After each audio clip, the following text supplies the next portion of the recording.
आय होली में चोली लेला चोली ब्रांडेड चोली लेला।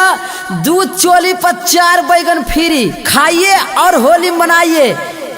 चोली लेला चोली। अरे चोली वाला, अरे इधर सुनिए थोड़ा। का है क्या को चाहिए मैडम? अजी कोची तो बोल रहे थे चोली पर फ्री है। हाँ 2 चोली पर 4 बैगन फ्री है। अच्छा 4 बैगन भरता लगाने के लिए? अरे भौजी आप भरता लगाइए चाहे कुछ करिए, उसे हमको मतलब क्या है, फ्री है, ऑफर है। अजी हमर मर्दाना तो बाहर हथिन तो 4 बैगन की करबे हम जी? तो 2 ले लीजिए, हमको पचेगा ना भौजी। लेकिन इनमें दाग लागल है जी। झूठा मुठो के सरल का बैगन लेके घूमो है। अरे भौजी पहले चेक करिए, एक आध गो सड़ल नहीं निकल जाता है। भरता लगाइए पूरा होली में खाइए भर फागुन। अच्छा और का बेच रहे हैं तनी दिखाइए तो।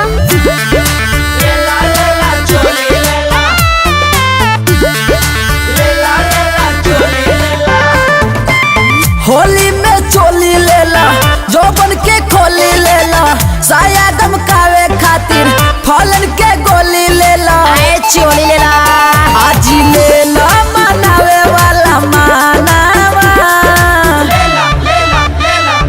कलुआ होली में चोली बेचत रे, कैसे लमका बॉय गाना।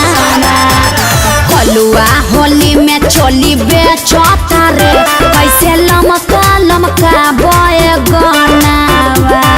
ए भौजी ये ब्लैक वाला चोली लीजिए ना, आपको बहुत सूट करेगा, काहे कि आप गोर है ना। कमेंट कीजिएगा तो मारेंगे थप्पड़। बेचना है तो चुपचाप बेचिए, हल्ला मत कीजिए। भौजी बुरा नहीं मानिए, होली है ना। अरे हम लोग बेचे वाला को भी थोड़ा सा इंटरेस्ट लेने दीजिए।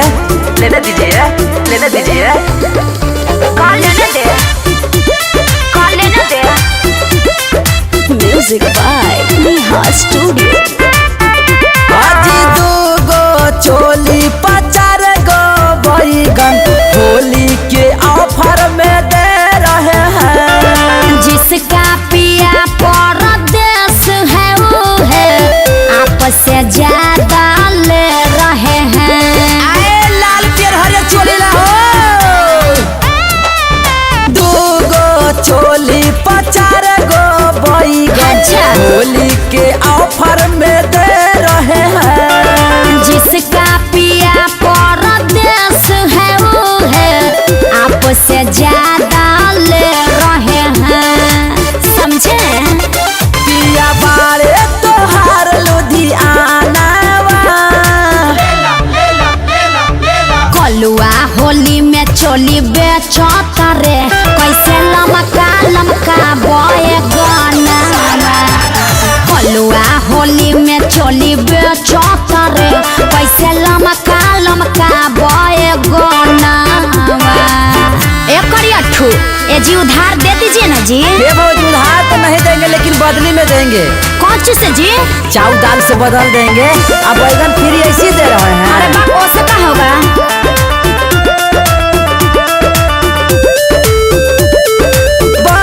से चाहे 36 लेला। अच्छा न कोनो झमेला हो। पिंटू विद्या रखे दे दाम उधारे, ओम पर आकाश अकेला हो।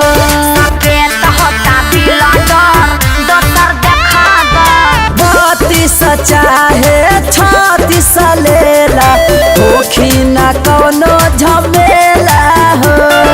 पिंटू विद्या रखे दे दाम उधारे, ओम प्रकाश अकेला हो। अरे सोचत का बड़ा बाबा रांडे डा छोड़ी नसियाना। कलुआ होली में चोली बेचत रे, कैसे लमका बॉय गाना। कलुआ होली में चोली बेचत रे, कैसे लमका